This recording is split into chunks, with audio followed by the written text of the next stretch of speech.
Oui, c'est ce Moi, que je vais vous donner mon cas. Quand je suis venu de Dakar, Oui. j'étais un neurochirurgien. Les dispositifs que j'utilise, il n'y en a pas. Oui. En venant, moi-même, j'avais acheté des valves. Oui. 2 valves.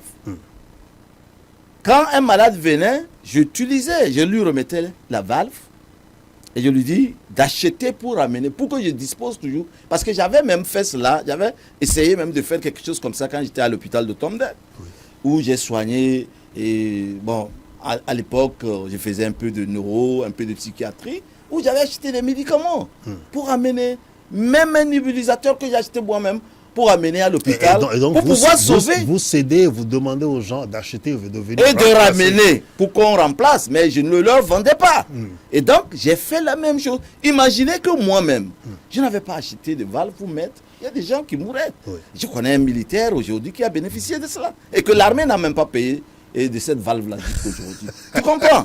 Non, ce n'est pas... C'est pas parce que on dispose de quelque chose, non, mais justement, parce que connaissant la lacune du système, Oui. parfois le professionnel également, il est obligé de trouver la solution. parce que vous ne pouvez pas voir un patient en train de mourir pour quelque chose de petit et que vous allez le regarder tout simplement parce que vous ne pouvez pas fournir, si l'hôpital n'a pas fourni, vous ne pouvez pas vous supplier. Ça, c'est le principe de la subsidiarité. Là où vous êtes, vous pouvez apporter une solution. Mais quand le phénomène est très profond, comme celui-là, votre solution ne peut plus régler le problème. Oui, il y a le don inné de bonté en tout être humain, de toute façon. Et puis on dit la non-assistance à patient en danger. Et donc, quelque part, il y a un principe qui est énoncé et que les gens ont voulu donc respecter. C'est avant tout sauver une vie humaine. Sauf que c'est la conséquence de quelque chose. C'est vrai que quand ça ouvre la boîte de Pandore, les gens peuvent vendre des produits de mauvaise qualité et que oui, c'est pour sauver. Les gens vont tirer ça. Moi, c'est pas pour faire l'apologie de cela. Mais c'est pour dire que si les gens veulent discuter de ce phénomène, c'est un phénomène profond et qu'il y a des causes multiples. Et il ne faut pas le survoler. Il ne faut pas seulement le survoler et dire seulement, et dire seulement, oui, on ne doit pas vendre comme si c'était ça la solution.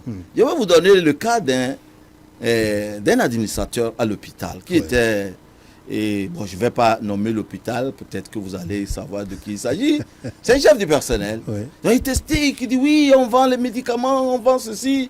Et un jour, il avait un patient qui avait le ventre gonflé. Donc il fallait juste une tuyauterie comme mettre une sonde nasogastrique. Il n'y en avait pas à l'hôpital. Il n'y en a pas.